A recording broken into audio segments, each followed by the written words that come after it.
Ayer llegamos a este punto más o menos.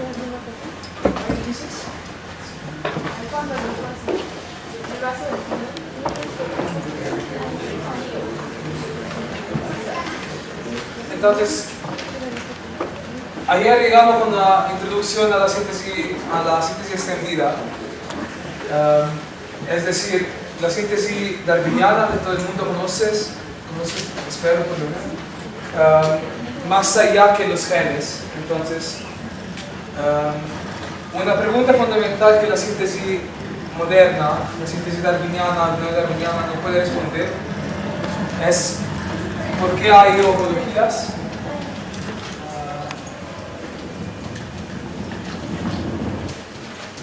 Y muy relacionado ¿por qué hay homoplasías?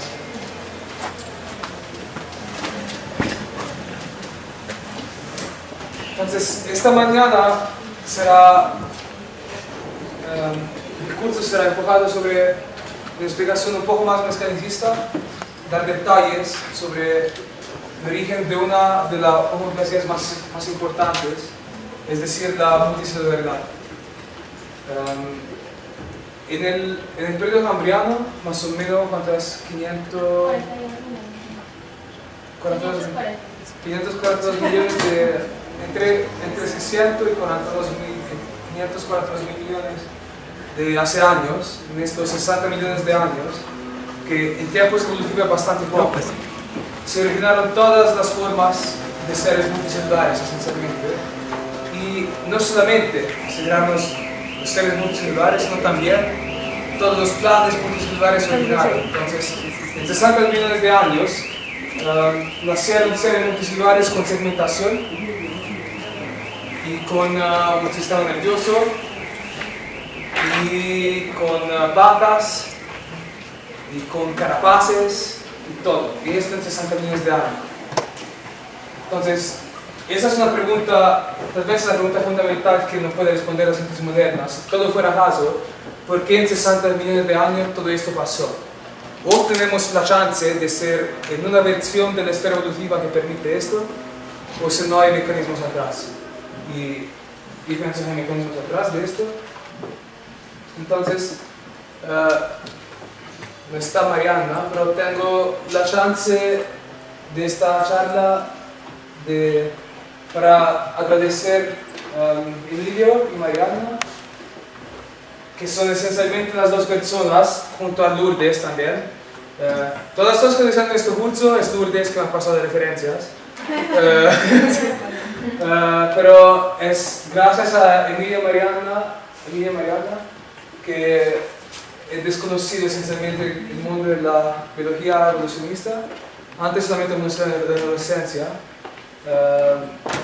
Y después conocí este trabajo, y me fui a hablar con ambos, y ambos fueron muy gentiles, darme informaciones y referencias y todo sobre la biología evolutiva. Y lo que hay de interesante es a nivel matemático a biología evolutiva. Después Mariana, ya está embarazada, entonces desapareció un poco, pero Emilio siguió dándome tardes y tardes de informaciones y cómo se mudan células y todo esto, y fue muy padre. Entonces, ¿qué entendemos como transición a la multicelularidad? Entendemos lo siguiente. Entonces, imagínense un grupo de células, bacterias, eucariotas en general, creo que evidencia hay por los eucariotas también, por los procariotas, no sé. Pero un grupo de células eucariotas que evolucionan, que viven, se duplican por mitosis, mueren, y la verdad de forma separada, genéticamente más o menos homogéneas, claramente hay variaciones, como seguimos, hay mutaciones, pero más o menos homogéneas y en particular no diferenciadas. Entonces, hasta que están separadas no hay células que hacen papeles distintos de otras. Y la multicelularidad significa que estas células en un cierto momento se agregan y en el agregarse no solamente se agregan, sino también se diferencian. Y ahora como agregado hay células que juegan el papel de, no sé, membrana, de piel, y células que juegan el papel de, no sé, metabolismo interior. Tal vez voy a mostrar otra vez el vídeo de ayer, justo para tener en la cabeza lo que quiero decir. Entonces, estas son grupos de alrededor 50, 60 células de levadura que, como ven aquí, siguen duplikándose de forma multicelular. Entonces, en este artículo muestran cuál es el ciclo vital de este grupo de células, que es distinto del ciclo vital de la célula aislada.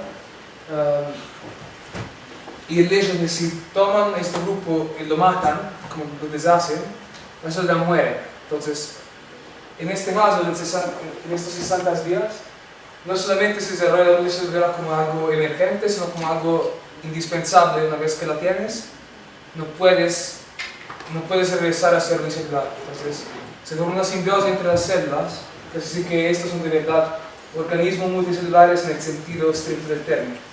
¿Okay?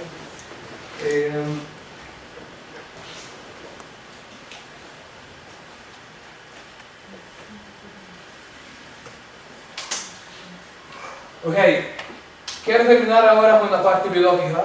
He pasado 2 horas sobre biología más o menos y entrar un poco en lo que es mi campo. Entonces, cómo intentar dar explicaciones más mecanicistas, en particular dinámicas, a estas evidencias. Ok, entonces, la idea es esto: pasar de grupos de células separadas, no diferenciadas, a agregados de células que siguen siendo genéticamente homogéneas, porque como cada uno de nosotros, nuestras células, tenemos piel, tenemos hígado, tenemos cerebro, pero cada una de nuestras células, como saben, tiene el mismo código genético. Entonces, un agregado multicelular no es un agregado de células heterogéneas, sino homogéneas a nivel genético, pero diferenciado. Y desde un punto de vista de biología evolutiva del desarrollo, esta es la figura fundamental, porque este ancestro común entre plantas, puede estar de animales. Hay muchos animales, pero no conozco los términos. O sea, hay plantas, rizarias, alveolados, eucariotes.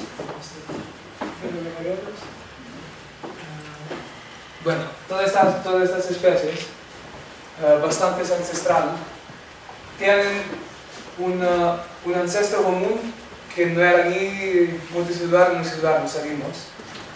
Lo que pasa es que en cada una de estas ramas, entonces, los puntitos negros son especies unicelulares, los puntitos amarillos son especies multicelulares, que no existen que de forma multicelular, y los puntitos medio negro, medio amarillo son especies que tienen géneros que son o multicelular o unicelular.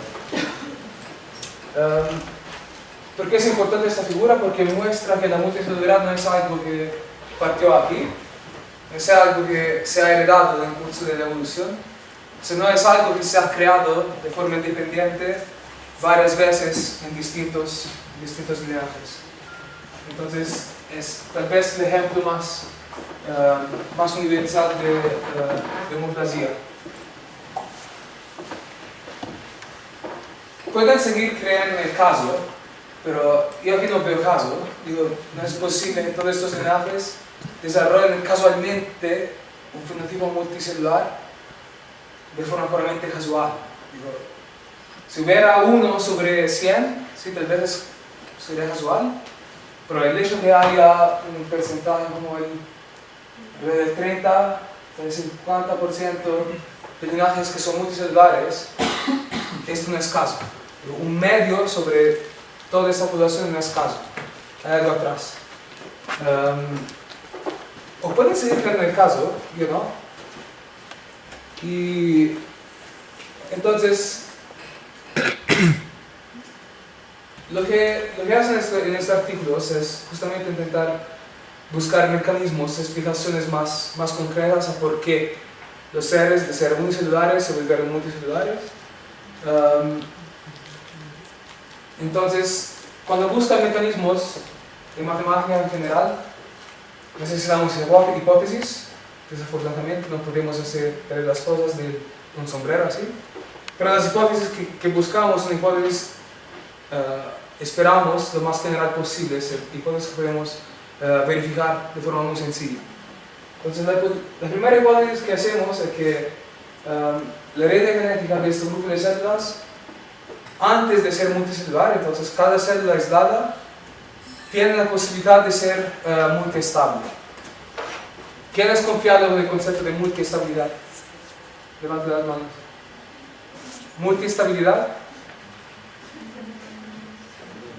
Entonces, la multiestabilidad es el hecho que un mismo sistema, aquí lo dibujo como una serie de valles y montañas, tenga distintos atractores estables, entonces distintos estados que son estables. Entonces, si se imaginan esto como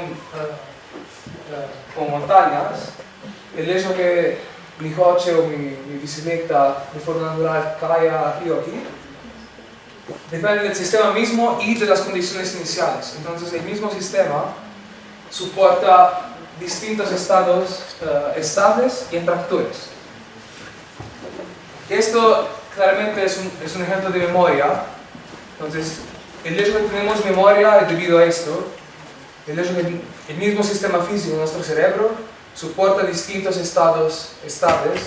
Esto es memoria, porque las condiciones iniciales son nuestra experiencia pasada, y el hecho de que estamos aquí y no aquí significa que memoria de nuestra vida, de nuestro vivido.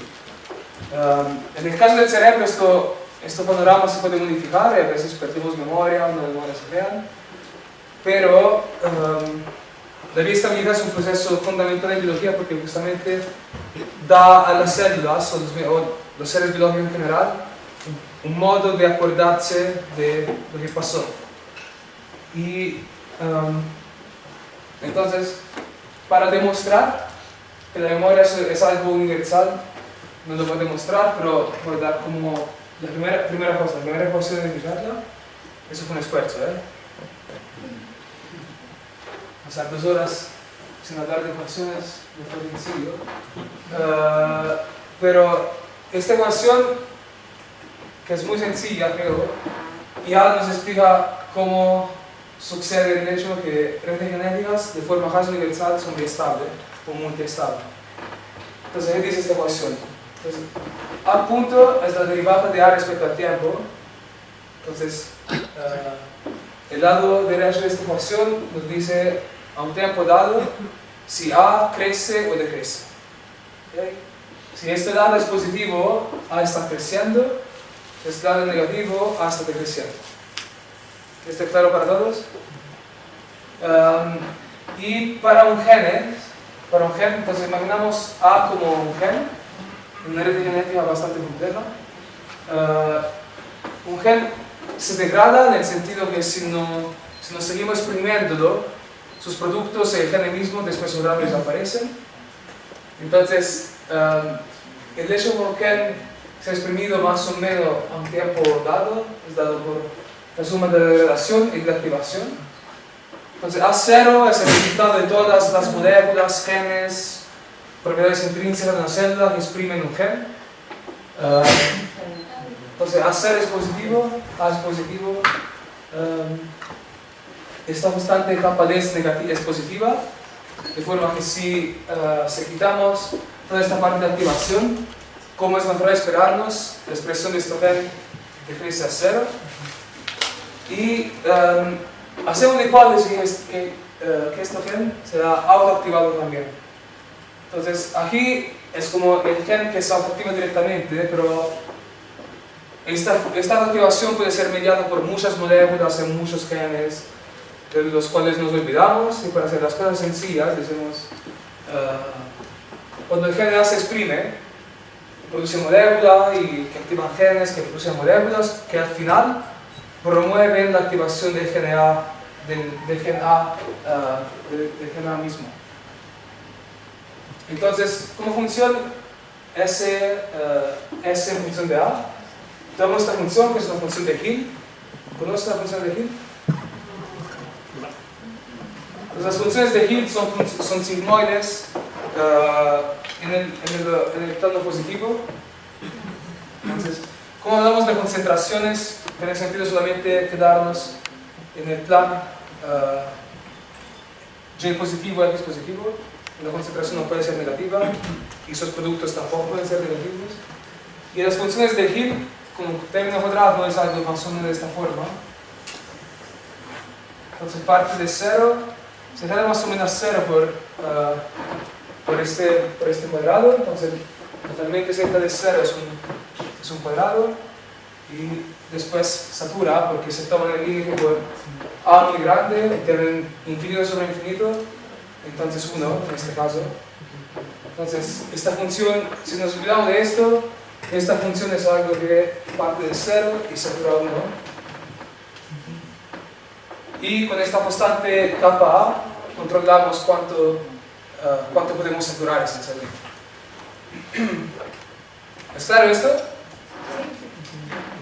Entonces, si tenemos una red genética tan sencilla que esta, aquí debería ser kappa A, ¿se me olvidó? Lo que nos interesan son los estados estacionarios. Entonces, una vez que fijamos las condiciones iniciales, nos gusta ver cuál es la expresión a estado estacionario del gen A. Entonces, para buscar los estados estacionarios, lo que tenemos que buscar es A punto igual a 0. Entonces, poner 0 aquí.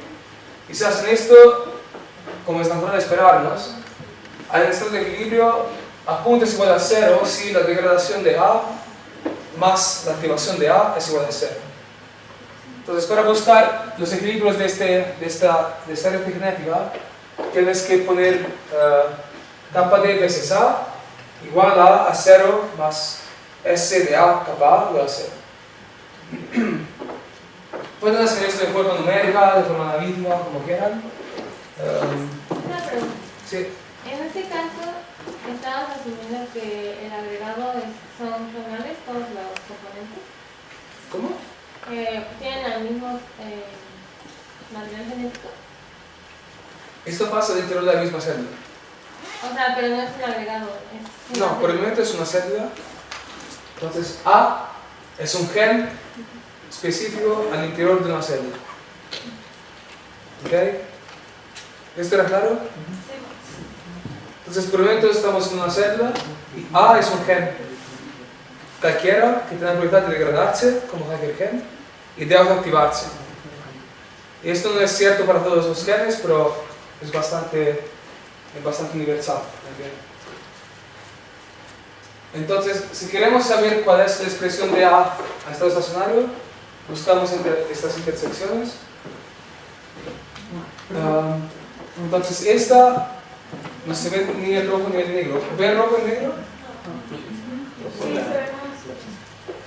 Este es rojo y este es negro. sí. Algo que no entendí en la ecuación anterior. Sí. ¿Por qué para la tasa de cambio, que a punto es de A sobre T, ¿no? Requerimos la concentración inicial? Esta no es la concentración inicial. Esta es cuánto la célula de forma endógena quiere exprimir este gen. Okay. Es como la expresión basal. Sí, gracias. Entonces, si cortas toda la parte molecular, A se exprime como a 0. Okay. Bueno, a 0 sobre kappa D. Sobre kappa D. Sí, es como bien. Sí, la expresión basal. Entonces, si no hay este enlace de autoactivación, que voy a llamar autocatálisis a partir de ahora, claramente lo que tenemos es que, entonces, justo para hacer la simulación he puesto a 0 igual a 0.05, kappa D igual a 1. Entonces, cuando se van a esperarnos, el único equilibrio de este gen es estable. ¿Por qué es estable? Porque entonces, la línea negra es la degradación, la línea roja es la activación. Entonces, si la degradación domina la activación, aquí mi gen quiere disminuir. Mientras aquí tengo la activación que domina la activación, entonces aquí quiero aumentar. Entonces, este equilibrio es estable, es decir, se parte de cualquier lugar, como ven aquí. Y el equilibrio es lo que nos esperamos encontrar, que es kappa d a 0 sobre kappa d. ¿Okay? ¿Qué pasa si la autoactivación de este gene empieza a aumentar? Pues la autoactivación es pequeña, no cambia mucho. Ahora el equilibrio no es exactamente a 0.05, será cerca, pero si la activación es pequeña, como es normal esperarnos, no cambia mucho. Entonces esto es por esta constante kappa de activación igual a 1.0. Lo interesante pasa cuando tomamos una activación suficientemente grande, porque en este caso pasamos de tener una sola intersección entre degradación y activación a tener tres intersecciones, entonces tres posibles estados de equilibrio. Hay un equilibrio bajo, en el cual, que esencialmente es el mismo equilibrio que antes, el equilibrio alto, que es muy distinto de lo que había antes. Y este equilibrio es natural, de una forma de esperarnos que haya este equilibrio, porque si cualquier sustancia se autoproduce de forma suficientemente intensa, si ponemos condiciones iniciales de esta sustancia suficientemente grande, esto hace así que la sustancia se produce muy rápidamente, entonces en lugar de quedarse a un nivel bajo, se autoactiva realmente fuertemente que se da en estado alto. ¿Es natural esto? Sí. ¿Ve la física atrás de esto? Y... tengo luz. Un poco de ron.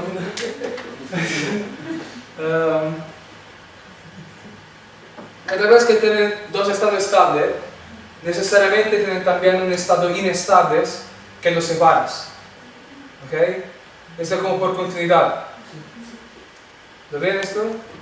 Entonces, esta intersección intermedia es justamente un estado inestable que en el experimento nunca vemos, pero cuya existencia vemos de forma implícita cuando por ciertas condiciones iniciales vamos a este equilibrio y cuando por otras condiciones iniciales vamos a este equilibrio. Entonces, el mensaje que quiero dar con esta ecuación muy sencilla es que cada vez que tenemos un agente, una sustancia, lo que sea, que se autoproduce, o directamente o a través de interacción con otras cosas, si la autoactivación es suficientemente grande, automáticamente tenemos biestabilidad de esa sustancia. Entonces, quien conoce biología sistémica debería tener esta frase como clara. Toda la biología sistémica se basa en esto esencialmente, que si tengo enlaces de retroalimentación positiva, entonces autoactivación, la red genética o la red química o la red biológica se vuelve biestable. Y el mecanismo es exactamente el mecanismo que acabo de explicar con la ecuación unidimensional. Y entonces, ¿por qué estamos como autorizados a hacer la hipótesis que la red genética que consideramos biestable o multiestable? Pues porque estos tipos de enlaces, como mencioné ayer, son ubíquos. ¿Ubicos? ¿Esto es correcto? Puede ser ubicos. ¿Ubicos? ¿Cómo se escribe? Ubicuos. Entonces, estos enlaces son ubicuos. ¿Ubiquitarios? No. Es el corrector que me ha puesto ubiquitarios. Debe ser ubicuos. ¿Con C o con doble C? Ok, entonces, los enlaces de representación positiva son ubicuos en redes genéticas. Pueden buscar en internet, pueden hacer lo que quieran. Esto es cierto.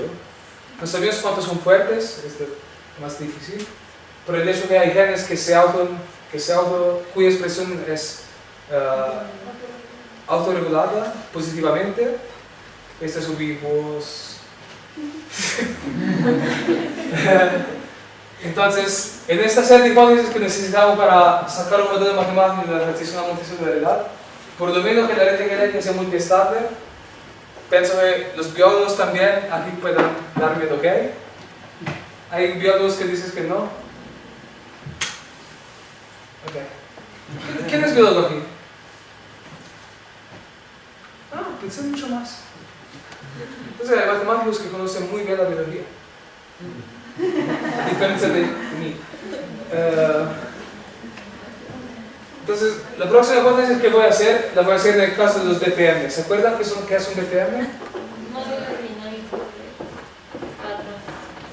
Entonces, los BPM son conjuntos de moléculas producidas por las células de forma cualquiera, no sabemos por qué la producen, pero son moléculas que una vez que la vemos en un contexto físico, proveen las células con propiedades de adhesión, inhibición lateral, ¿cómo se dice? Densidad. Cuando una cosa se pone más tensa al exterior, menos densa al interior. Tensión superficial. Tensión superficial diferencial y todo esto. Pero por lo que nos interesa, son moléculas que permiten a las células de comunicar, de pegarse una con la otra y de influenciar la electrogenética hasta el interior. Entonces, esto es bastante universal también. Y la hipótesis que necesitamos es la siguiente, son dos: que haya un conjunto de moléculas que permite a las células de comunicar entre ellas. Esto es bastante universal otra vez. Y un conjunto de moléculas que permite a la célula de pegarse. Y una vez que la molécula y las células se tocan, se pegan. Entonces esto por tensión superficial, lo que sea, tal vez también es algo muy... No estamos haciendo hipótesis muy estrictas, es algo que muy probablemente las células unicelulares ya tienen todo esto. Y esta es la hipótesis que hacemos. Que las células, que los seres unicelulares con el cual trabajamos tienen estas tres propiedades. Nos hace falta un poquito más en realidad. Entonces, cada rectángulo de gris oscuro es una célula. A es nuestro gen autoactivante que permite a la red genética de ser multiestable. Y son estas moléculas que son responsables de la comunicación intercelular. Entonces, si I fuera autocatalítico también, pues tal vez no serviría mucho, ¿no? Sería redundante. Entonces, la hipótesis que hacemos sobre la molécula I es que tenga un papel opuesto a la molécula A. Entonces, si A es una molécula o un gen que se autoactiva, I es un gen que es activado por A, pero que inhibe la producción de A. ¿Okay? Entonces, tiene un papel opuesto, exactamente opuesto al papel de A sobre sí mismo. Una observación importante y no trivial es que si A inhibiera a I e I inhibiera a A, entonces I tendría exactamente el mismo papel que A. Entonces, una autoinhibición es exactamente la misma cosa que una autoactivación. ¿Lo ven esto? Entonces, si me autoactivo, el hecho de que crezco hace así que va a crecer aún más. Si me autoinhibo, entonces si tengo, bueno, no puedo autoinhibirme, pero si tengo una molécula X que inhibe a una molécula Y que inhibe a X, si X aumenta, entonces Y disminuye, y disminuyendo hace así que X sea menos inhibida, entonces puede crecer más. Entonces, autoactivación es la misma cosa que autoinhibición. Lo que es distinto es que si A activa I y A inhibe A, entonces esto sí es distinto, porque si A aumenta, I crece, y creciendo va a inhibir más A, que tendrá a crecer menos o disminuir. ¿Ok? Entonces, en este caso hablamos de retroalimentación positiva o autocatálisis, en este caso hablamos de retroalimentación negativa. Estas son las dos hipótesis que tenemos y con eso esperamos explicar desde un punto de vista matemático cómo se pasó de ser unicelulares a multicelulares. Sí. ¿Tienen un gen putativo que habría hecho esto? O sea, en esa época, en el cámbrico, no sé, con los pelamos de carrera. Porque, o sea, lo que han hecho es buscar como los genes de los coenoflagilados, bueno, los conosos, que son como los protozoarios más filogenéticamente afines a las esponjas, ¿no? Que, bueno, o sea, antes se decía que eran los animales más primigenios y todo eso, ahora ya se ha puesto en duda. Pero, o sea, es lo que hacen, buscan los genes de los conosos. Entonces, no sé si hay un gen potencial en este grupo que podría ser autocatalítico y al mismo tiempo inhibir algo que lo volviera autoinhibir, como tú estás diciendo. Buscamos. Entonces, en esta lista que he dado ayer, eso debería ser delta notch signaling, debería ser la parte de inhibición. Y un gen no activado no creo que lo dan. No sé. Entonces un gen que, moléculas o genes que difunden entre células distintas y inhiben, son toda parte notch. ¿Conocen el delta notch signaling? Entonces notch es la parte inhibente, no sé si delta es la parte alfa activa. No sé. ¿Delta es funcional? Es que tienes dos células y entonces por... ¿Esto se llama cuando tienen que se juntar? Bueno, delta es una señal que se manda a una célula vecina y notch es la proteína receptora que a la vez es la que lleva no, delta notch es la parte de inhibición de comunicación inhibitoria. No sé la parte, no tengo ejemplo de que se activa. ¿Alguien me puede ayudar? Pues, activadores puede ser cualquier factor de transcripción soluble. En realidad, específicos ejemplos no podría recordar ahorita. Pero cualquier factor de transcripción que sea algo... Que pueda difundirse fácilmente. No queremos que se difunda, la parte activadora queremos que se autorregule por el interior de la célula, pero que no difunda. Como el notch. No, notch, al parecer, ¿no? Bueno, notch sí, en realidad.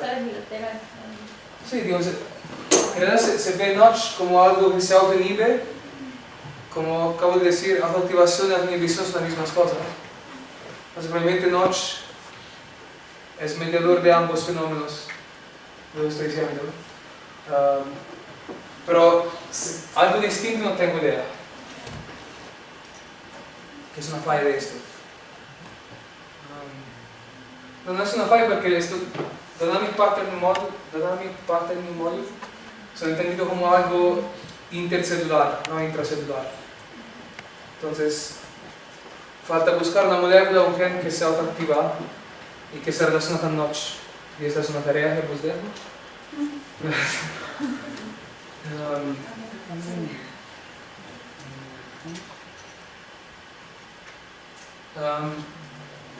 Y un otro que existe, entonces un Dynamic Pattern Model que es responsable por la lesión celular. Esto había un nombre en la presentación antes, pero seguramente existe.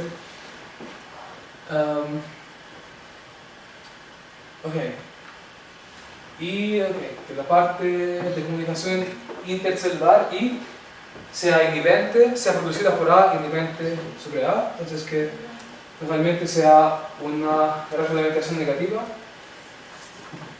Y ahora nos hace falta una regla para determinar qué fenotipo exprime cada célula. Y tomamos la regla más sencilla que podemos, en particular, si esta molécula activadora, este gen activador, es expreso de forma más importante que el inhibidor, entonces estamos en el estado blue, y viceversa estamos en el estado rojo. ¿Okay? Y estas son las simulaciones que hice Emilio. Entonces este es en el caso en el cual hay adhesiones muy fuertes y las células no pueden cambiar de forma, mientras aquí hay adhesión más baja y las células sí son más fluidas. Entonces no sé, puede ser esto, los huesos y esto, el hígado, creo, quién sabe. Pero en ambos casos se ve la emergencia de patrones Entonces, cada celda tomada de forma aislada necesariamente se vuelve roja. No muestra la simulación de esto, pero si hace la simulación de este modelo con las células aisladas, todas las células se vuelven rojas, entonces con el inhibidor más expreso que el activador. Y una vez que la conectan, o de forma rígida o de forma más fluida, hay células que se diferencian, entonces que empiezan a expresar el activador de forma más importante que el inhibidor. ¿Ok?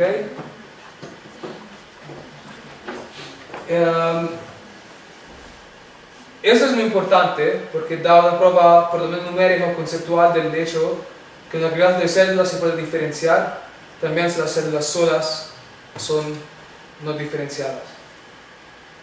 Es un artículo, es el artículo del cual mostré la diapositiva al principio.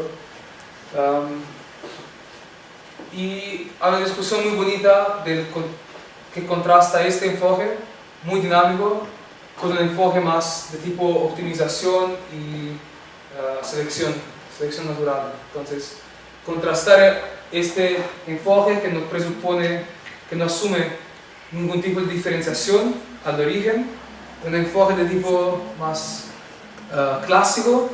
Entonces, un enfoque que dice que la multicelularidad optimiza algo, es mejor en función de algo, mientras aquí no hay mejor y peor, aquí es simplemente un fenómeno emergente. Entonces, la visión clásica diría la multicelularidad es mejor que la unicelularidad en función de esto y esto y esto.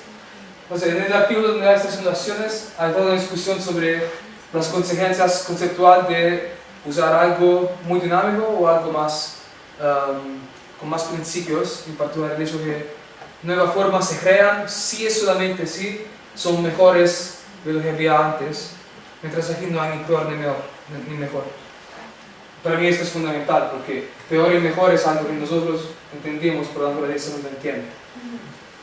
Alguien, tú ayer, me dijiste, el progreso no es en términos, la parte importante del progreso no es en términos de mejor o peor.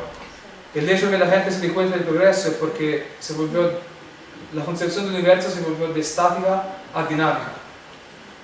Esto fue a través del hecho de ver algo como peor o mejor. Pero la parte fundamental fue el universo no es estático, el universo cambia. ¿Okay? Y aquí es lo mismo.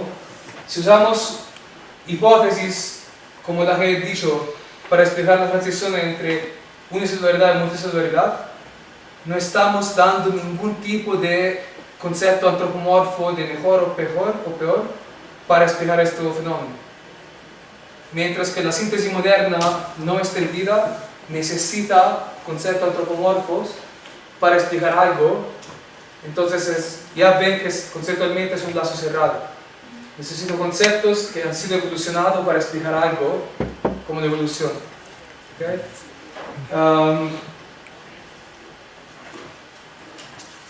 Ahora como matemático, cuando leí este artículo, la pregunta fue, wow, ¿cuáles son los mecanismos matemáticos detrás de esto? ¿Qué está pasando? ¿Es algo universal? ¿Es algo al cual puede dar consistencias matemáticas? La respuesta es sí. Entonces, el fenómeno que estamos observando es un fenómeno universal, que es el fenómeno de autocatálisis local y inhibición global. Entonces tengo un sistema que si me fijo localmente se autoactiva, pero si lo veo de lejos es inhibitorio. ¿Por qué es universal? Pues porque cada sistema biológico tiene esta cara. Si fuera también localmente inhibitorio, pues no haría nada, sería simplemente algo que se autoinhibe constantemente en el espacio, entonces bastante aburrido. Al mismo tiempo no se puede autoactivar todo el tiempo en cada punto del espacio, porque si no explotaría. Entonces, el hecho de que los sistemas biológicos localmente se autoactivan y globalmente se autoinhiben es algo bastante universal. Estas son frases muy fuertes que nunca voy a escribir en un artículo, pero que me permite decir en un curso porque encuentro, por lo menos para mí son muy ciertas. Entonces, el fenómeno de autocatálisis en inhibición lateral es el hecho que se mira el perfil de la activación, es algo muy localizado en el espacio mientras el perfil de inhibición es algo más extendido en el espacio. ¿Okay? Y sin ecuaciones, pero ya hemos visto que la autoactivación es sinónimo de biestabilidad o multiestabilidad. Entonces, si tengo un sistema que localmente se activa y globalmente se autoinhibe, lo que tengo es que si me fijo en espacios pequeños, tengo un sistema biestable. ¿Okay? Entonces, si me fijo en diferencia entre una célula y la otra, en espacios muy pequeños, tengo un sistema que puede estar en estado A o en estado B. Y esta es la consecuencia de la activación local. Pero, si ahora me fijo en el tejido, a nivel de tejido observo algo homogéneo. ¿Okay? Porque a nivel global, a nivel de tejido, la inhibición predomina la autoactivación. Entonces, a nivel global tengo algo que es homogéneo. Entonces, ahora el chiste, matemáticamente también, es mezclar estas dos cosas. Entonces, ver lo que pasa en una escala cuando tengo tanto escala local cuanto escala global. No daré los detalles matemáticos, pero a nivel conceptual pienso que sea bastante natural que observar que si tengo algo que localmente es biestable y globalmente no estable, pues a nivel local puede estar en un estado A1 o A2. Entonces estos son los dos estados posibles a nivel local. Pero globalmente tengo algo que en promedio es periódico. Entonces algo que globalmente es homogéneo, de forma que el promedio sea algo de tipo A0. Es un híbrido entre el estado A1 y el estado A2. ¿Es claro esto? ¿Sí? ¿Cuáles serían los estados celulares? ¿Vale? ¿Los estados celulares serían un conjunto de átomos dispersados? Sí, eso sería un fenotipo plástico A1, y es un fenotipo plástico A2, y A0 no es nada. A0 es un estado intermedio entre los dos. Entonces, hasta que me quede aquí, la transición, aquí pues la transición a la unidad, pero hasta que me quede un A0 puede ser de tipo A1 a A2, o algo distinto, de forma bastante aleatoria. Pero la cosa importante de este fenómeno es que si tengo autoactivación local e inhibición global, globalmente me quedo o en A1 o en A2. Pero no solamente en A1 y no solamente en A2, porque globalmente quiero ser monostable. ¿Ok? Entonces, todo esto es clásico. Por eso se leen los artículos de Giger. Alfred Giger es la persona que ha trabajado esto.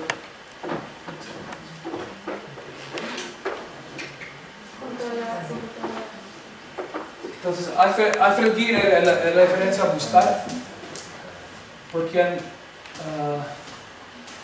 está interesado en estas cosas. Hay un artículo del 88 muy bonito y uno del 91, un poco más condensado. Y esto es más matemática, en esto hay puro conceptos. Una cosa que Giger también dice, de forma bastante informal, es que este fenómeno provee una explicación del hecho que si tengo un grupo pequeño de células, no me diferencio, mientras que si tengo un número suficientemente grande de células, sí me diferencio. ¿Por qué? Porque si tengo pocas células, la acción inhibitoria de I se concentra en A, entonces no se puede difundir. Entonces la acción de I sobre A es tan fuerte que pierdo localmente esta estabilidad. ¿Lo ven esto? Es un desumba. Tengo un I que en lugar de distribuirse se concentra localmente.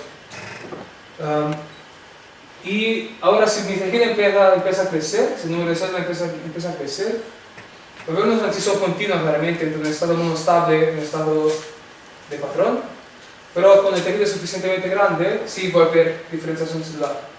Y esto pasará cuando la acción de I es suficientemente difusa para no matar la estabilidad local. ¿Okay? Esto para los matemáticos, ok, esto ya lo he mencionado. Si quieren demostrar esto, tienes que usar, por lo menos, las demostraciones que conozco se basan sobre el trabajo de Jones, que usa teoría geométrica de perturbaciones singulares. Entonces, en la mezcla, la teoría geométrica de perturbaciones singulares es tal vez la mezcla más bonita que conozca entre ecuaciones diferenciales y geometría diferencial. Entonces, permite aproximar de forma muy exacta la solución de ecuaciones no lineales, por las cuales no podemos calcular una solución, de forma geométrica, en términos de variedades diferenciales que son invariantes y o atractivos repulsivas. Es una teoría muy bonita. Hubiera podido pasar las 4 horas que me han dado hablando de esto. Es la parte más bonita que conozco en ecuaciones diferenciales hasta ahora. En particular cuando se juntan las cosas de las cuales hablaré en un rato. Pero si quieren demostrar lo que acabo de decir, tienen que usar esta teoría o inventar nuevas demostraciones. Ahora, la segunda pregunta natural que me surgió cuando leí el artículo de Mariana de Emilio fue: ok, esto funciona por 2 estados celulares, pero nosotros tenemos N, 200 más o menos. Tampoco muchas, pero tenemos más o menos 200 tipos celulares distintos en un adulto humano. Entonces, ¿cómo podemos por lo menos generalizar el mismo mecanismo de 2 a 3 tipos celulares? No hay teoría por esto. Entonces, lo que voy a empezar a hablar ahora son conjeturas relacionadas a mi investigación. Entonces, despacio estoy pasando de cosas históricas y muy básicas hasta mi investigación esencialmente. Todo se va a volver más borroso, lo siento, pero aquí hay preguntas científicas abiertas. Entonces, con colegas en Inglaterra decimos, voy a explicar un poco lo que está pasando aquí.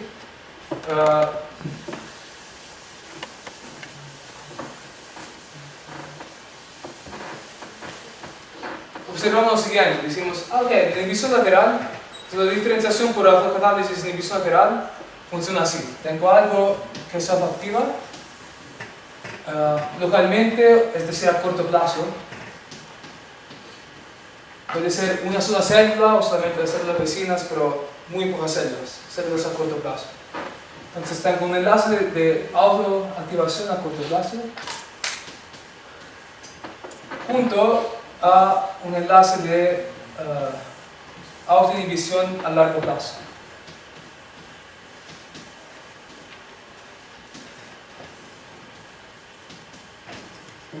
Entonces decimos, ¿cómo podemos generalizar esto en más escala? Al final la cosa más sencilla que podemos hacer es, tomamos una segunda molécula que permite autoactivar, entonces esto es MA1, MB. Entonces que autoactiva A, pero ahora a largo plazo también. Entonces puede ser una otra molécula que difunde y que autoactiva A.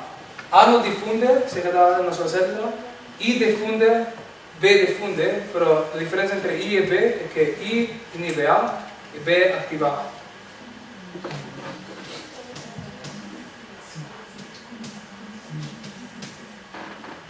Claramente, I y B no pueden funcionar exactamente en los mismos estados, porque si no se cancelarían. Entonces, la hipótesis que hicimos es I se activa en una parte del espacio-fase, se activa por un cierto conjunto de estados, mientras que B se activa en otro conjunto de estados. Y con esta hipótesis, muy naturalmente, llegan a la siguiente, todo eso se puede demostrar también, llegan a la siguiente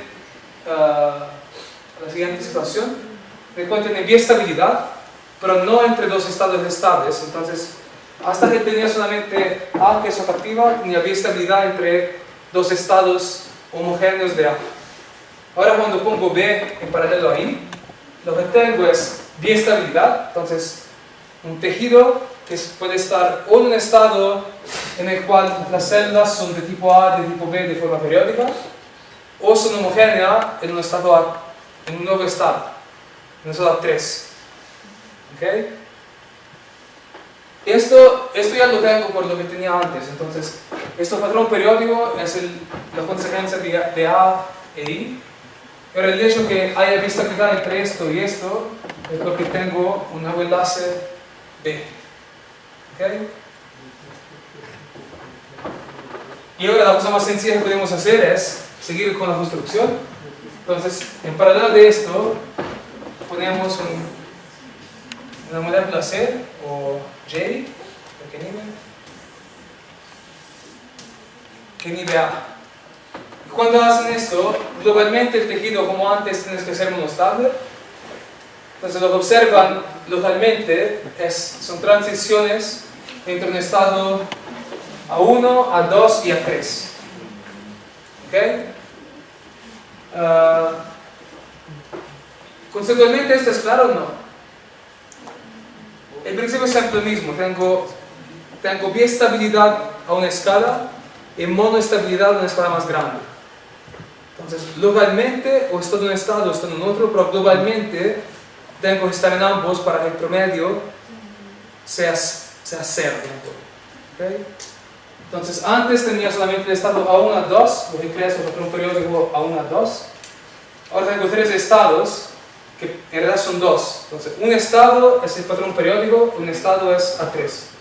Entonces, ahora tengo que alternar entre A1, A2 y A3. ¿Ok? Todo esto lo van a encontrar en libros. Lo que he dicho hasta ahora, la relación entre A1 y A2 sí es clásico. Esto no es clásico. Este artículo existe en Universidad nuestro, pero es un artículo muy matemático donde cuando decimos esto, lo demostramos, pero no hacemos ningún punto conceptual sobre esto. Pero espero que el punto conceptual, que la cosa más importante se aclara aquí. Entonces esto no está Mariana, es una lástima porque... se me olvidé. Con Mariana estamos buscando tesistas de posgrado codirigidos. Entonces, ya tenemos matemáticos, básicamente. Estamos buscando biólogos, pero también matemáticos,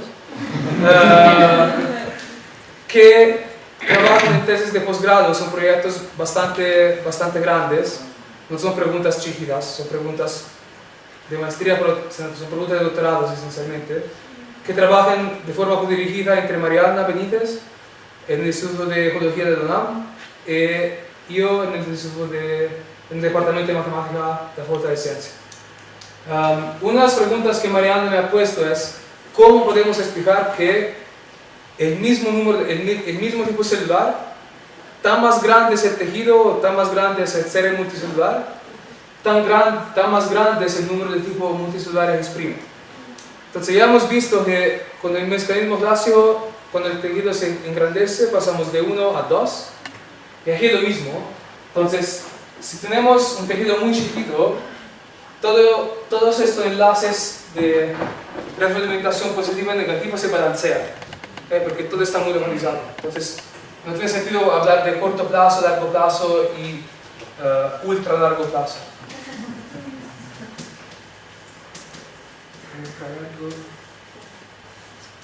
Como el tejido es chiquito, todos son los mismos, entonces todo se balancea y el solo estado posible es un estado homogéneo cero. Pero mientras el tejido crece, empieza a haber una distinción por lo menos entre corto plazo y largo y ultralargo plazo, lo que permite generar un patrón entre dos estados celulares, A1 y A2. Y cuando el tejido crece aún más, la diferenciación entre largo y ultralargo empieza a ser evidente. Tal vez aún no suficientemente evidente para crear un tercer estado fenotípico, pero cuando el tejido es suficientemente grande, ahora sí, hay una diferenciación concreta entre largo y ultralargo, entonces tres estados celulares que aparecen de forma emergente.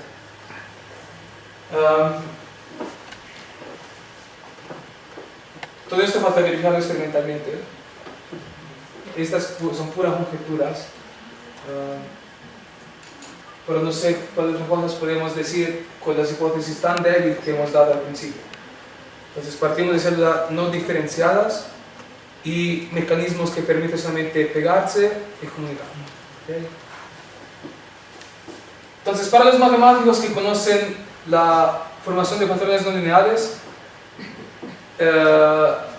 no estoy hablando de Turing, lo que debería ser sorprendente para quien conoce la formación. Sí. Si cuando tiene los 4 puntos, ¿estaríamos hablando de 2 estables y 2 inestables o 3 estables y 1 inestable? Todos son inestables. Una vez que tiene un patrón, una vez que tiene esto, el hecho de que observas esto significa que este estado y este estado, todos son inestables. Porque si fueran estables, sería homogéneo. Entonces, globalmente, el estado homogéneo en cada estado es inestable, pero localmente es estable. Sí. ¿Depende de lo que ubiques? Depende no te lo digas, depende a cuál escala se está mirando. Entonces, en una escala pequeña puede estar en uno de los 3 estados, Sí. pero globalmente no puede estar en ninguno, entonces puede estar en un promedio, lo que significa esto alternando entre los 3. Pero localmente puede estar en los 3. ¿Igualmente los 3? Localmente, si me fijo en la escala celular, por ejemplo, puede estar en los 3.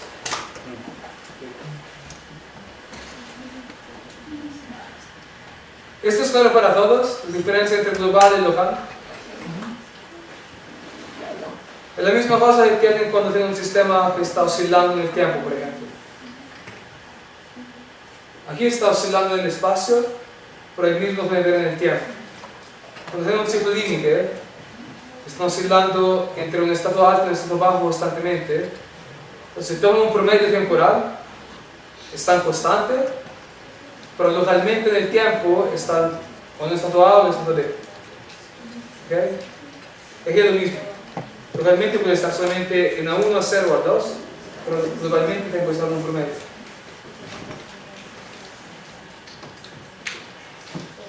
Es una muy buena pregunta, porque digo, esta es muy sutil.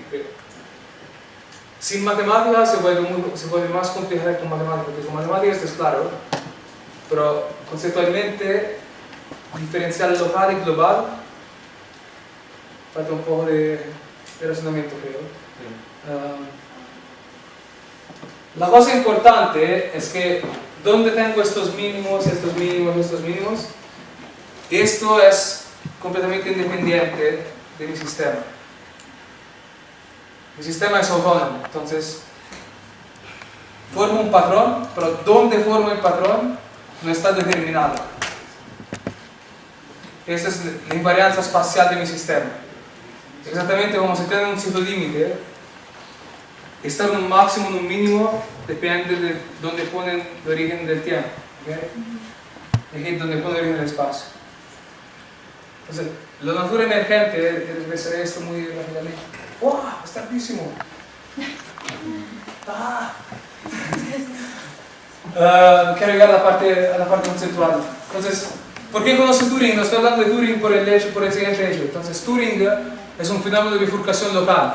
En un estado homogéneo que pierde estabilidad y se forma un patrón, pero pequeño y cerca del estado homogéneo. Mientras el mecanismo que estoy describiendo es un mecanismo no lineal y global, de verdad.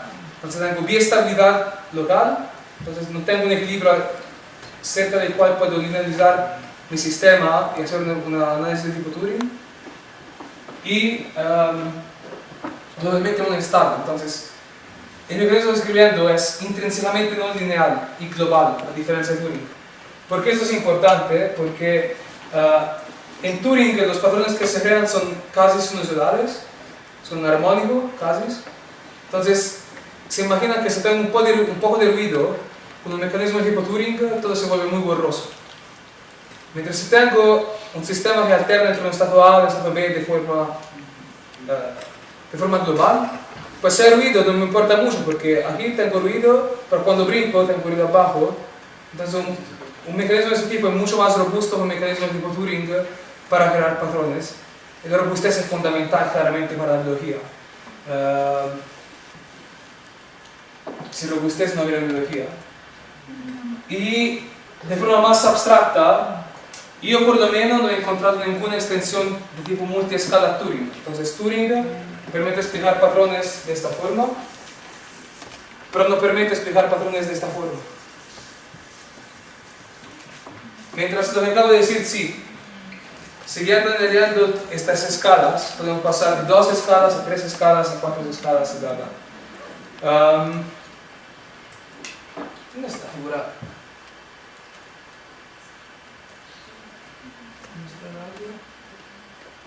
¿La borré? Borré una figura. Bueno, era una figura que explica esta figura multiescala. Entonces, lo que hacemos con la división lateral clásica es lo siguiente. Entonces tenemos alta activación local y inhibición global. ¿Okay? Y esta cosa es modular, en el sentido que podemos añadirles en paralelo una activación global y una inhibición a una más largo plazo. Y seguir añadiendo capas y capas y capas y capas y capas y capas. ¿Okay? Entonces el mecanismo por inhibición lateral es algo que de forma muy natural se propaga de una escala a 2 escalas, a 3 escalas, a 4 escalas. Cosa que no pasa por Turing. No pretendo que entiendan esto ahora, pero reflexionen sobre esto. Lo que acabo de mostrar aquí es el pasaje de 2 escalas a 3 escalas. Y la misma cosa la pueden hacer para ahora crear patrones que tienen esta forma. Entonces, tengo...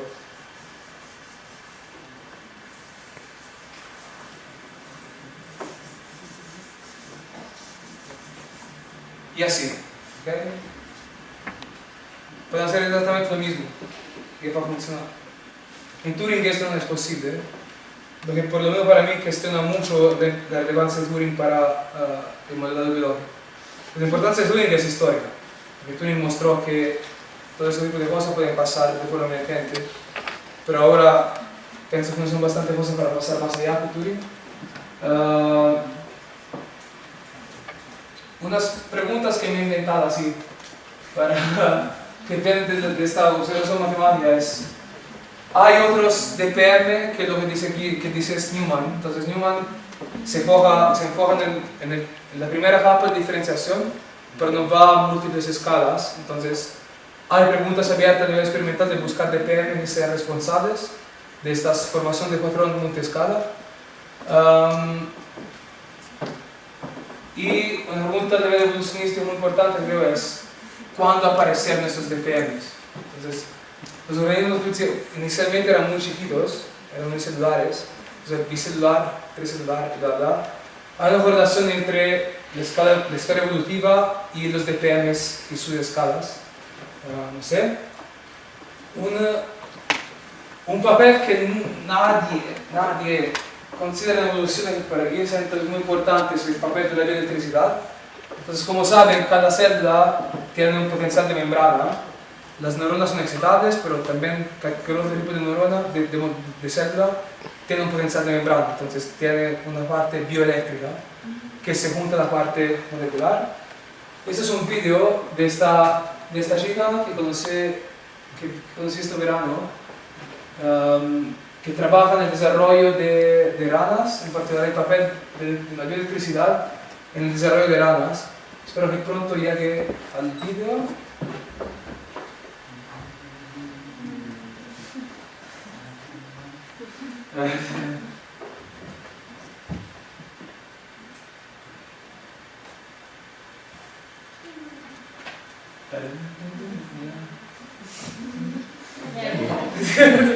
Voy a dar un trago de ron. ¿Alguien quiere? Eso. Entonces, lo que están viendo aquí es el potencial de membrana de un embrión de rana que se desarrolla. No se ve claramente la formación de la cresta neural y de los ojos y bla bla a nivel de potencial de membrana, lo que implica que el potencial de membrana es involucrado en la morfogénesis de los embriones.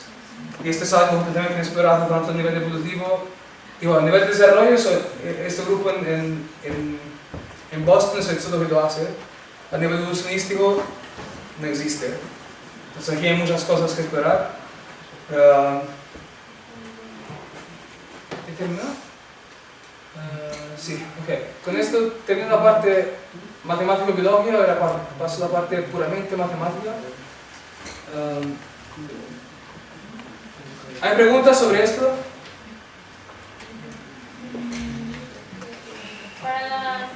O sea, si queremos con algo multiestable, no sé si se ha visto experimentalmente, si cuando aumenta el tamaño de la realidad, podría aumentar el número de estados posibles.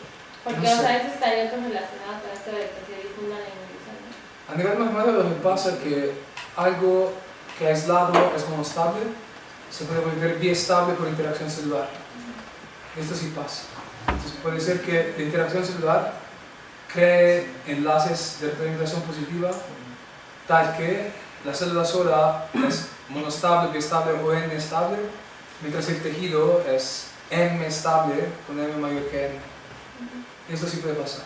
Sí, porque sería interesante ver si existe esa correlación, ¿no?, con el tamaño del embrión o del mismo organismo adulto y su número de posibilidades. Sí. No sé. Todo esto pienso ser tan nuevo que no hay, experimentalmente no hay casi nada. Digo, Newman y Yuchi son los más avanzados en esto. Entonces estoy diciendo, hay preguntas abiertas en todos lados. Y esta es una fundamental. Seguramente no hay muy pocos biólogos experimentales, pero ojalá encontremos a alguien que quiera hacer un experimento. Pero esto es muy conjetural, pero espero que por lo menos suene natural. ¿Suena natural?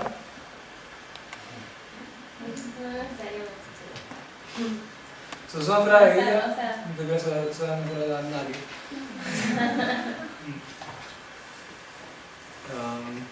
¿A quién suena natural todo esto?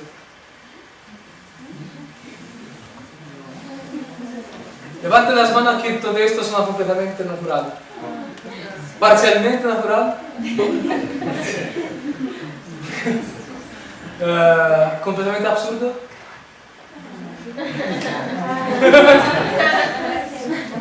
Ok, entonces, ahora quiero regresar un poco a la parte filosófica de todo esto, que es muy importante, creo. Entonces, en la parte histórica que he dado al principio, conceptualmente hemos pasado por románticos idealistas que de una forma estaban fascinados por la naturaleza, por el poder de la naturaleza. Todo lo que estoy diciendo, creo, da nueva vida a esta observación. No que existe Dios o nada, pero que hay fenómenos emergentes, en cuanto tales, inexplicables, esencialmente. Y estos mecanismos universales, inexplicables, que damos por dados, lo vemos tanto en la naturaleza, de forma objetiva, cuanto en la matemática, como lenguaje que usamos para explicarlos. Y cómo no podemos hacer de este lazo, no sé cómo podemos verificar la realidad de estas cosas, sino a través del hecho que confiamos en el lenguaje, en matemática, en nuestros ojos, en nuestro cerebro. Entonces, los mecanismos universales en biología, ayer mencioné, no está Faustino, pero ayer sí mencioné a Darcy Thompson, que es una figura fundamental del siglo XIX, porque fue la primera persona que dijo que la biología no es distinta de la física, lo que observo en biología es solamente un epifenómeno de leyes físicas. Entonces, que explicar la forma de una hidra no es distinto de explicar la forma de las nubes o de las olas o de las dunas en las playas. Las espirales de Fibonacci y todas estas cosas para mí son incomprensibles. Excepto cuando tomo sustancias psicodélicas, entonces todo se vuelve muy ordenado. Solamente en este caso veo orden, no es como el lenguaje. Y la cosa bonita es que siglo después, a través de la genética molecular, hemos dado una forma de materialismo a estas ideas de Thomson a través de los DPN. Entonces, las ideas de Thomson no eran completamente absurdas, no hay moléculas que median la formación emergentes de patrones en los sistemas biológicos, que son los DPN.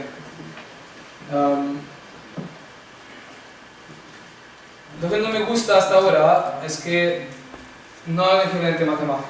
Entonces, por Newton el cálculo, por Descartes la geometría. ¿Cuál es el equivalente matemático universal para estas cosas? Es que debería englobar todo. Pregunta abierta otra vez, pero intentaré daros un poco de intuición sobre esto.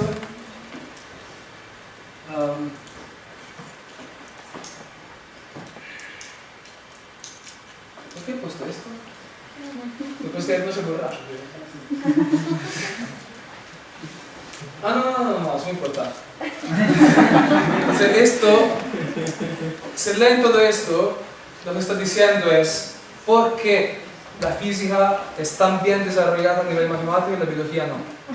Lo que está preguntando en este párrafo René Thom, aquí, es esto, que no es una pregunta trivial. Digo, ahí está la ciencia. La física ya es muerta de una forma. Ya tenemos el botón de Higgs, pero ya conocemos todo y ya hemos entendido que no podemos ir más allá de lo que ya sabemos. Ahora hay el mundo biológico, entonces esta escala intermedia, de la cual no conocemos nada. No conocemos nada en el sentido científico porque no hay una teoría biológica. Por el momento biología y matemática no se han juntado.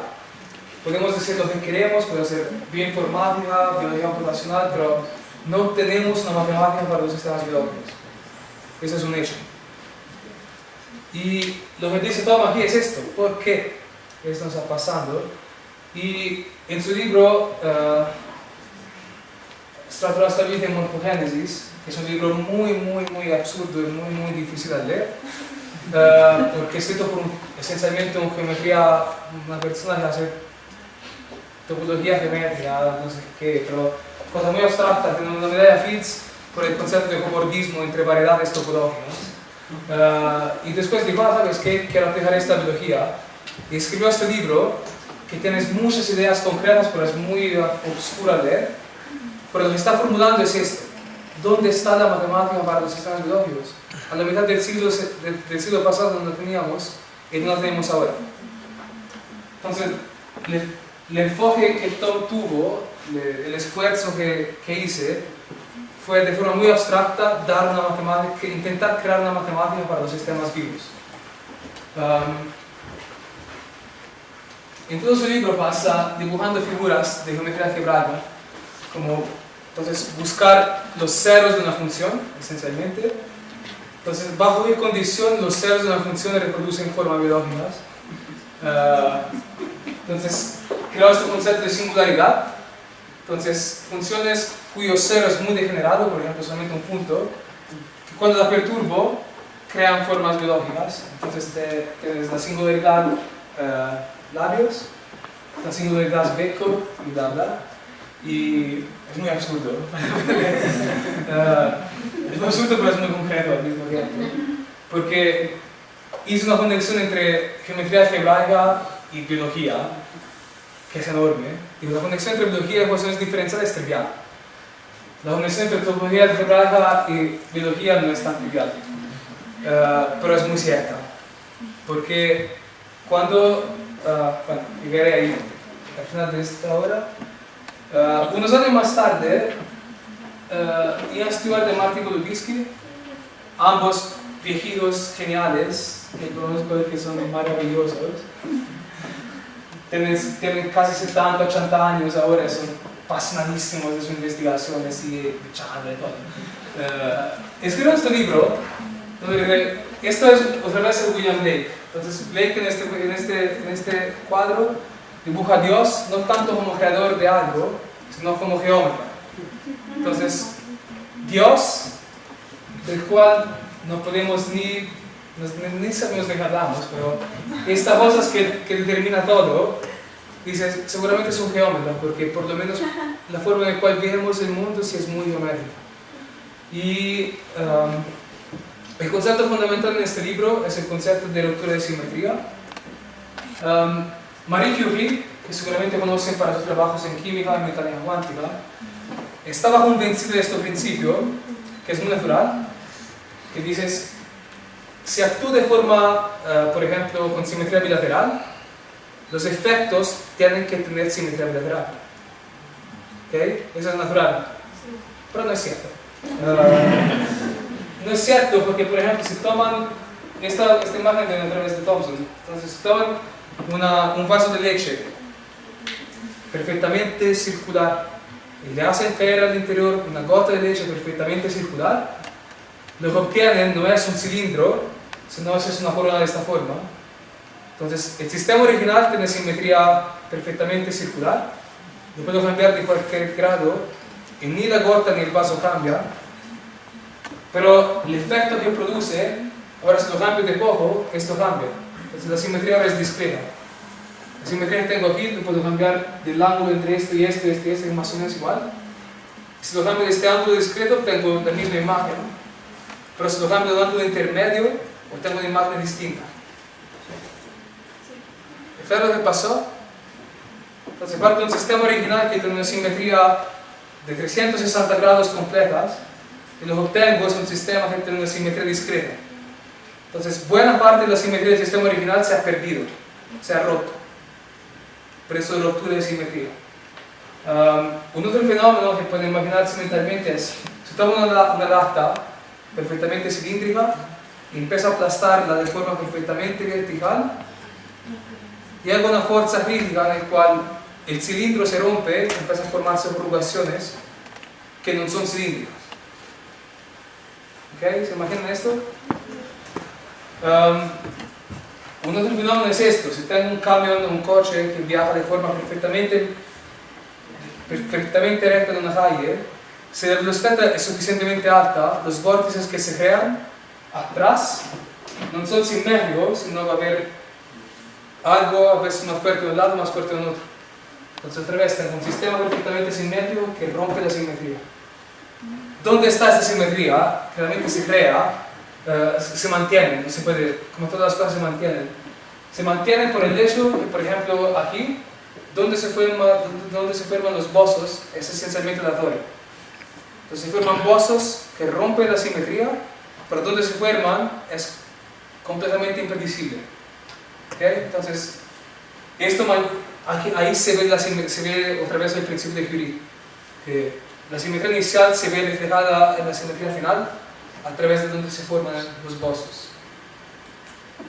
¿Entienden esto? Sí. ¿Para alguien no es claro? Entonces,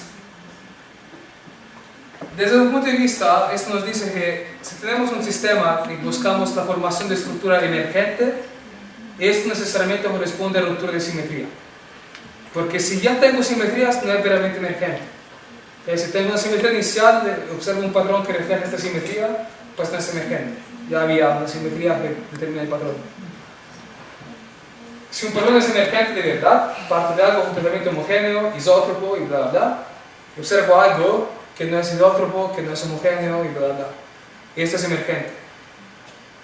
¿Entienden? ¿Esto es claro?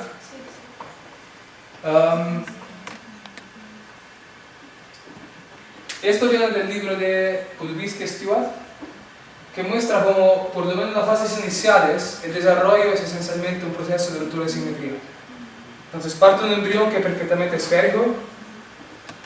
La primera cosa que es una célula, entonces se me olvidó que ese hecho de lípidos y la dado de un continuo es esférico. Y después de un rato, la simetría esférica se ha rota porque ya tengo varias células, entonces tengo que mover de forma discreta mi embrión para obtener exactamente la misma figura. Y después de un rato lo que se forma son las, ¿cómo se llama? La invaginación. Entonces, hay un punto respecto al cual no puedo cambiar el sistema. Entonces, hay un punto muy especial en el embrión que no puedo mover. Entonces, después de este punto, siempre tengo toda la simetría circular pero este punto no lo podemos ver. Ya explico. Y este punto después borrado se vuelve en una imaginación que no es solamente un punto, sino una línea. Entonces este punto pierde toda esta simetría circular, y los ojos de Mejela es una simetría bilateral. Que esencialmente es la simetría que tenemos como adultos. La sola simetría que tenemos, y tampoco, es simetría bilateral. Al exterior por lo menos sí, pero al interior tampoco, es una simetría bilateral. ¿Okay? Bueno, igual sería importante decir que aunque bueno, el cigoto es más o menos esférico, y eso puede ser como en realidad, interiormente sí está regionalizado y es ajeno, ¿no? Que el mismo, bueno, si hablamos de la reproducción sexual, o sea, el mismo la persona ya está regionalizado la ruptura de simetría. Bueno, de hecho, ahí está todo, ¿no? Pero, o sea, en sí los organelos celulares ya están regionalizados, entonces es como nuestro cuerpo, ¿no? Por fuera nos vemos bilaterales, pero en realidad no sé, el corazón lo tenemos acá. Lo que pasa es que tengo el óvulo donde entra el espermatozoide, esto sí tiene simetría esférica. Y donde entra probablemente es lo que canaliza, donde se forma la gesta neuronal y todo esto. Pues se supone que desencadena una ruta de señalización, ¿no? Sí, desde que está ya el óvulo solo, ya tiene ciertos factores de transcripción, unos localizados abajo, otros homogéneos. Entonces, no es una simetría real a nivel molecular, sino que sí tienes cosas en diferentes lugares, y conforme se van dividiendo mediante difusión, son los principales mecanismos, hay diferentes señales que le dicen a cada cosa que va a hacer. Okay. ¿Y hay una fase en todo esto en el cual hay simetría perfecta esférica? No. Y cuando el óvulo es nada, sí es esférico, ¿no? Aparentemente esférico del exterior, pero internamente tiene las moléculas no están completamente homogenizadas. El óvulo mismo se desarrolla, ¿no? Pero es que aparte tienes, o sea, tienes las mitocondrias, el aparato de Golgi, el núcleo, todo eso pero, que digo, al momento en el cual no es nada, digo, Pero si no es nada porque es una sola, entonces ¿qué no lo ven? digo, ¿cómo se desarrolla el óvulo? No sé, ¿cómo se desarrolla el óvulo? O sea, cuando nace, bueno. Cuando nace, ¿qué es? Entre el espermatozoide y No, sin espermatozoides. No, pero es que sale de otra célula, o sea, sale de la mitosis de otra célula. Entonces ya sale con organelos que ya fueron replicados.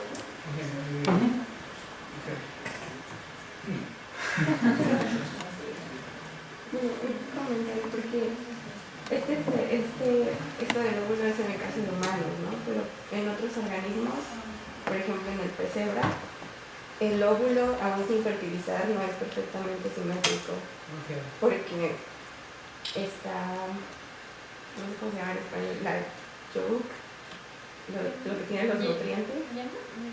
Es que no se llama yema, se le llama de otra forma.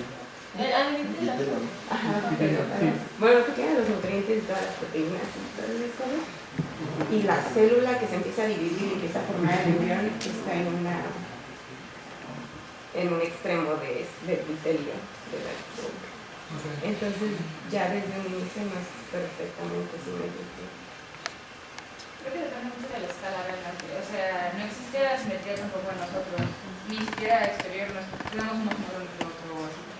Lo mismo si lo ves a una escala como que simplifica las diferencias, si desprecias algunas diferencias arbitrariamente, dependiendo de la escala, entonces podemos decir que si esto se cumple, todo dependería de la escala que se ve. Eso es muy importante.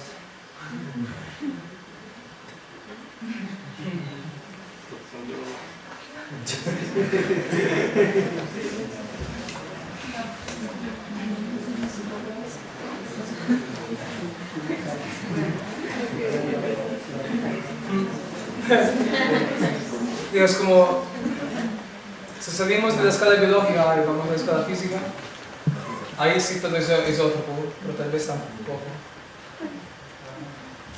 Sí, es que incluso con el ejemplo que ponías de la lata, depende de la escala, porque la lata no es perfectamente. Es que efectivamente no es perfecto, ¿no? Digo, si todo fuera perfecto, no podría haber ruptura de simetría. Sí.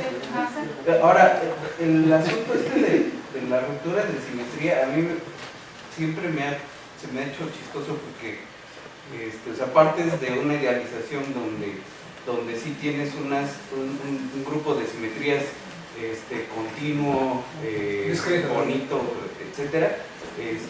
No, pero en general es un grupo de Lie, pues. Ahora, cuando el grupo de Lie cuando los discretizas, o sea, matemáticamente, pues, cuando discretizas, ahí es donde se pueden fregar algunas cosas porque el grupo de Lie no siempre es toda latiz, ¿no? Entonces ahí es fuertemente dependiente de la escala, vamos. Ahora un experimento, tal vez me parece muy concreto por el siguiente experimento que podemos hacer. Si alguien tiene una regla, si lo hacemos mitad, ¿alguien tiene una regla? ¿Tiene una pluma? No. Pero es muy sencillo, mentalmente es muy sencillo hacerlo. Entonces, si tienen una regla y la tienen entre sus manos, si la presión si la fuerza que pone empuja, la perturban, es solamente una situación estable. Justo le ponen la fuerza necesaria para moverla, la perturban y siempre se va a quedar en la misma situación. Esto satisface el hecho que la fuerza que pongo es más o menos invariante por este ángulo y la regla también es simétrica. Sin embargo, si la fuerza suficientemente, ahora hay dos situaciones estables, una en la cual estoy doblado de este lado y una en la cual estoy doblado de este lado. ¿Ok? Esto para mí claramente si lo hacen de forma continua siempre van a quedar en el mismo lado porque la simetría no es perfecta, pero conceptualmente lo que está pasando es que un sistema perfectamente simétrico tiene dos estados que son uno el espejo del otro. Entonces,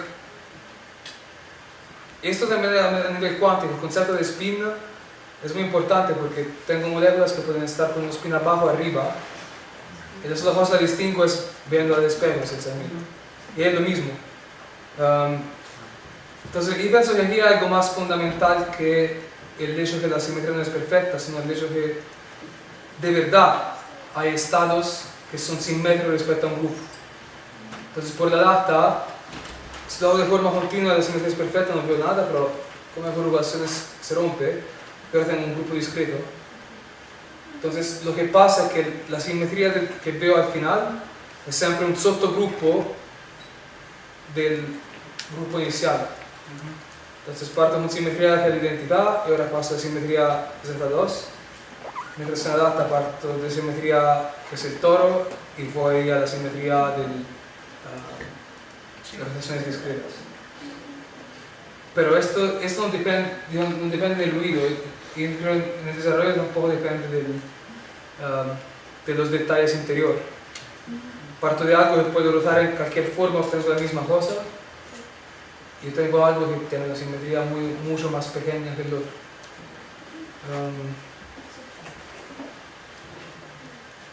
Casi termino ahora, pero entonces me gustaría hablar. Todo esto es muy abstracto.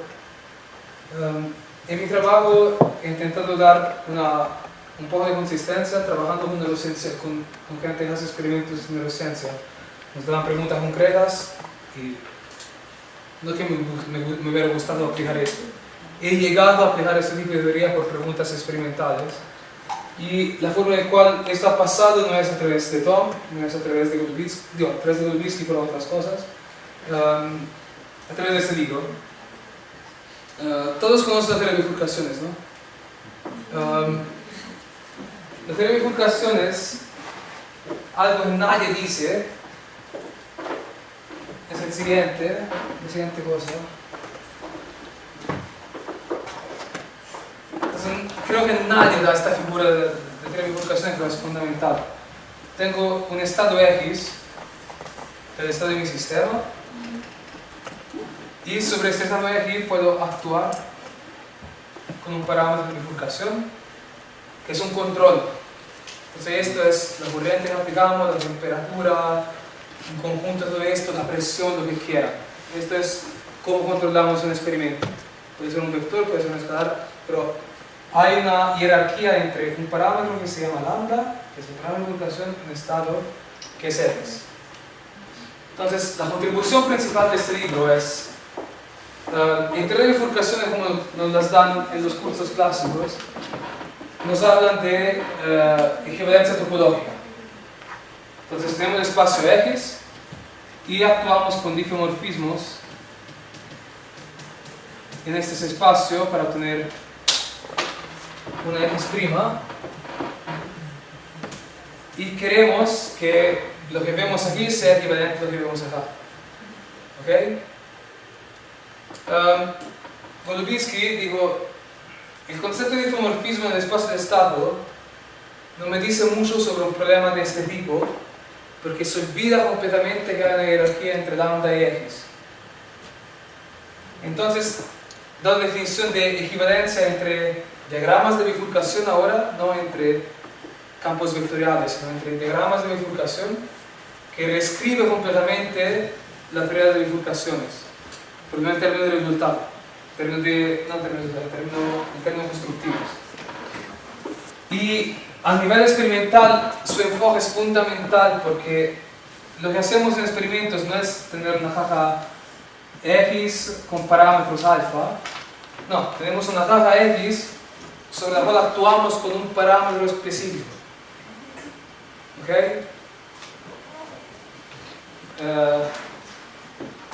El capítulo 6 de este libro explica esto de una forma muy elemental. No es trivial entender la diferencia entre un enfoque caja cerrada y caja abierta, pero la diferencia es fundamental.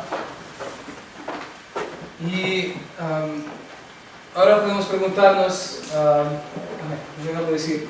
Entonces, el enfoque de Golubitsky no es fijarse en los campos vectoriales, sino en los posibles diagramas de bifurcación. Eso experimentalmente debería ser muy natural, porque lo que vemos experimentalmente no son campos vectoriales, porque tenemos sistemas de cuando no conocemos nada. La sola cosa a la cual tenemos acceso es en este sistema, cambiamos un parámetro y vemos en qué estado va. Entonces, experimentalmente, la sola cosa a la cual tenemos acceso en todos los campos de conocimiento son diagramas de bifurcación, de hecho.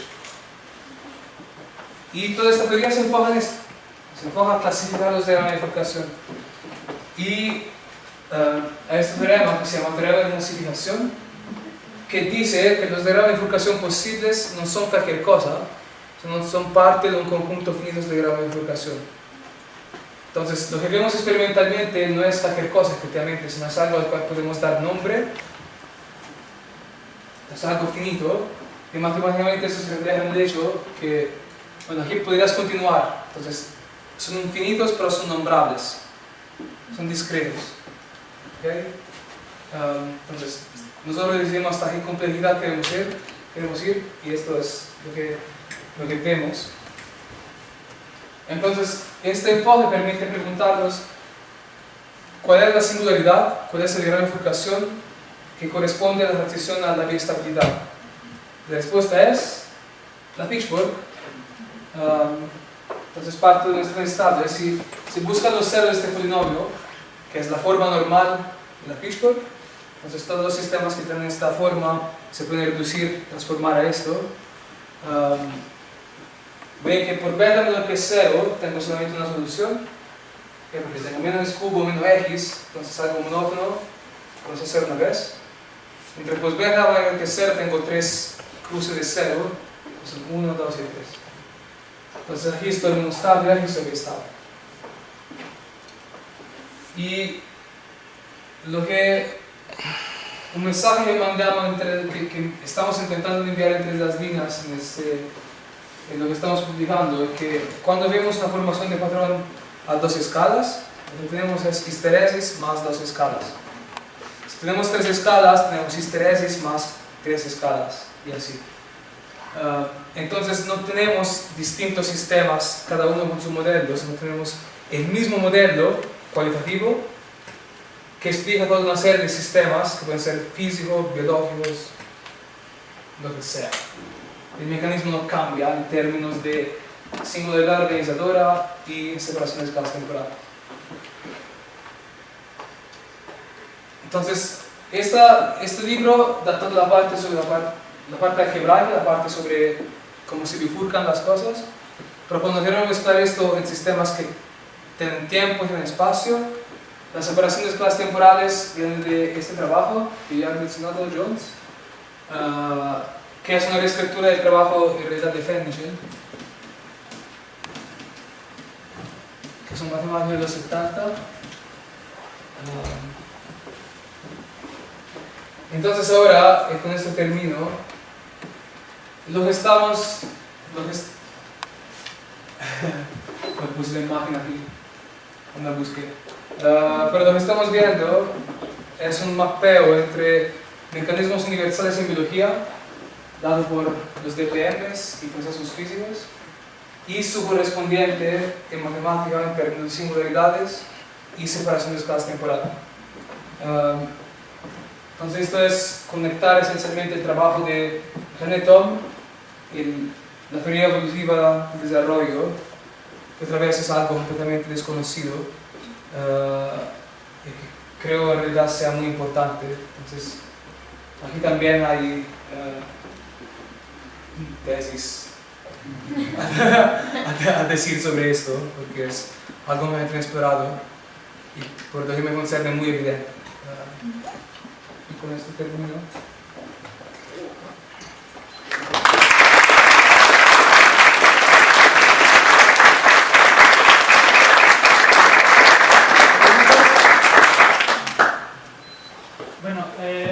Bueno, primero hay una cosa que me causa ruido igual, de lo que ahorita estabas diciendo de lo de que los sistemas autorregulados, que eran lo mismo que se inhibían y se inhibían, ¿no? Pues es que igual, quiero entender que te refieres como que es como a una, para esa molécula en específico que estás fijando, como que sí tiene un efecto similar, pero eventualmente son dos sistemas diferentes y uno implica dos moléculas funcionando y uno implica solo una. Entonces eso podría tener un efecto más grande a nivel sistema, ¿no? No solamente... Creo que ambos implican por lo menos dos moléculas, porque digo, si quiero auto-exprimirme, no lo puedo hacer solo, me hace falta un mediador. Entonces no hay, digo, son genes se auto-exprimen porque producen una molécula que autorregula su expresión, pero siempre hay una molécula intermedia. Lo que me refiero es más como, digamos, en un sistema binario. En uno serían 1, 1 y el otro serían 1, 0. Sí, esto sí. Pensamos que un sistema que es estable... sí. Matemáticamente son equivalentes porque es un cambio de coordenada. Pero... efectivamente... si tengo dos moléculas que se autoactivan, los estados estables que voy a encontrar van a ser la realidad diagonal, entonces va a ser 0, 0 o 1, 1. Entonces esto es excitación mutual. Entonces si tengo inhibición mutual, lo que voy a ver es estados estables que están, entonces tengo 1, 0 y 0, 1.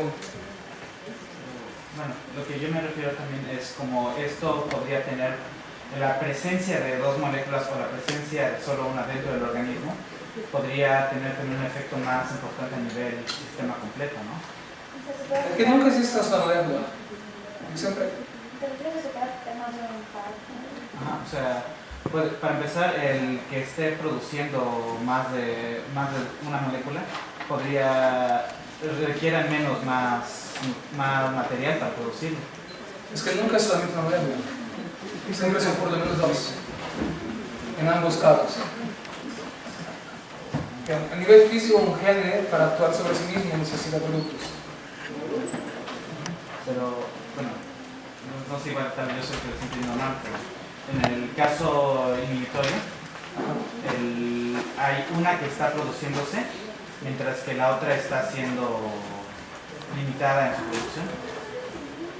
Entonces aquí a nivel genético necesito un paso más. Sí, porque entonces aquí tendría M1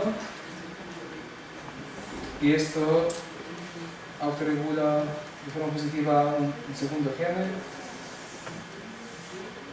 que a través de una segunda molécula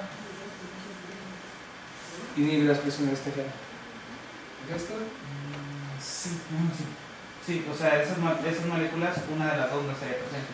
Sí, yo estoy hablando más de nivel molécula. Más me interesa aquí, puedo tener sencillamente esto, G1, que produce M1, que autorregula E1. No, exactamente. Es que en el segundo caso, las dos moléculas, una estará presente mientras la otra no será producida.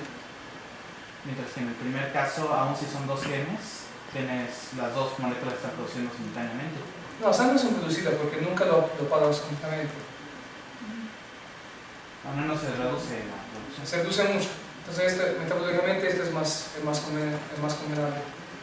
O sea, sí tiene que tener un efecto. Sí. No, entonces, aquí tengo G1, que es muy exprimido, M1 es muy reducida y M2 casi no producida, o viceversa. Sí, sí. Sí. Bueno, dentro del sistema que estabas mostrando, perdón si... Espera, ¿hay otras preguntas y después seguimos con él? Dentro del sistema que estabas mencionando con la ultra... no me acuerdo cómo lo llamas exactamente. A ultra largo plazo. Ultra largo plazo. De cuando había esa asa de regreso y que era de inhibición, ¿has visto algo como cuando estimula la producción? ¿Cuál es el efecto? Sí, lo que conozco es no en el caso espacial, sino en el caso temporal. Entonces, todo esto está muy inspirado a la dinámica de las neuronas, donde en lugar de tiempo, en lugar de espacio tenemos tiempo.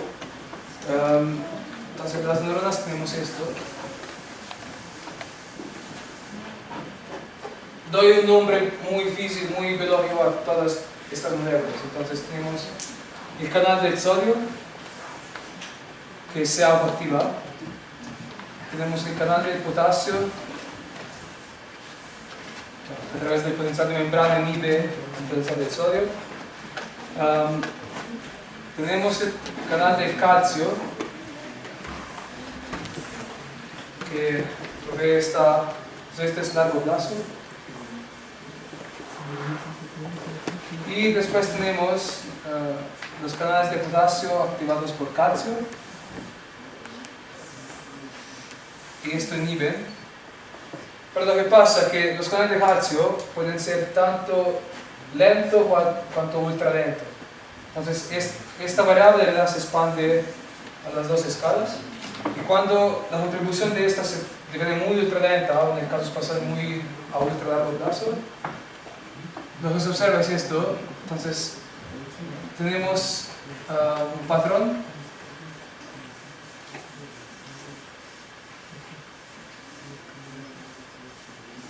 cuya frecuencia aumenta al principio.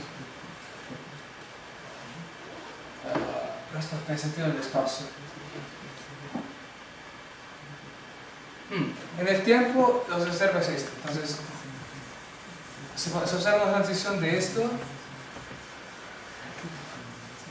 Es algo cuya frecuencia disminuye a lo largo de este burst. Algo cuya frecuencia aumenta y después disminuye. Pero esto no tiene sentido de espacio porque es simétrico. No sé. Pero si el enlace ultra largo deviene suficientemente fuerte, vas a crear biestabilidad en esta escala. Entonces, esto sí, biestabilidad entre un patrón a 3 escalas y un estado homogéneo. Pero después añadir algo más abajo y vas a crear un patrón a 4 escalas. Pero la transición continua no la sé. ¿Otra pregunta? Vamos por café.